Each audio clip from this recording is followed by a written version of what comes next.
নাই এটা কি? আর কেনই বা লোকের চ্যানেলে স্ট্রাইক মারছে, সব কিছু জানবো আজকের এই ভিডিওতে। আগে জেনে নেই চলো কাকে কাকে কপিরাইট স্ট্রাইক মেরেছে এই চ্যানেল। রাজত পাওয়ার চ্যানেলটিকে স্ট্রাইক দিয়ে 18 লাখ টাকা প্লাস জিএসটি চাওয়া হয়েছে। আর মোহাগ মঙ্গল এই চ্যানেলটিকে স্ট্রাইক দিয়ে 48 লাখ প্লাস জিএসটি চাওয়া হয়েছে। কেন চাওয়া হয়েছে? কারণ তারা 11 মিনিটের ভিডিওতে 9 সেকেন্ডের ক্লিপ ইউজ করেছে, আর একটা 10 মিনিটের ভিডিওতে 10 সেকেন্ডের ক্লিপ ইউজ করেছে। আর এটাই তাদেরও ভুল। অনেক সময় কি হয়, আপনি যদি কোনো ক্রিয়েটরের ভিডিও আপনার ভিডিওতে ইউজ করেন, আর ওই ভিডিও থেকে যতটুকু টাকা আপনি ইনকাম করবেন সেই টাকা আপনাকে ওই ভিডিও ক্রিয়েটরকে দিয়ে দিতে হবে। আর এখানে সেটাও হচ্ছে না, ওরা যে অ্যামাউন্টটা দাবি করেছে সেটাই দিতে হবে,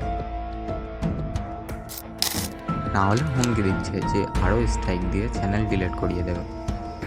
5-6 বছরের ক্যারিয়ারকে এইভাবে নষ্ট করাটা কি ঠিক? কমেন্ট করে জানাও। আর আমাদের বাংলা কমিউনিটিতে এরকম হলে তোমরা কী করতে সেটাও জানাও।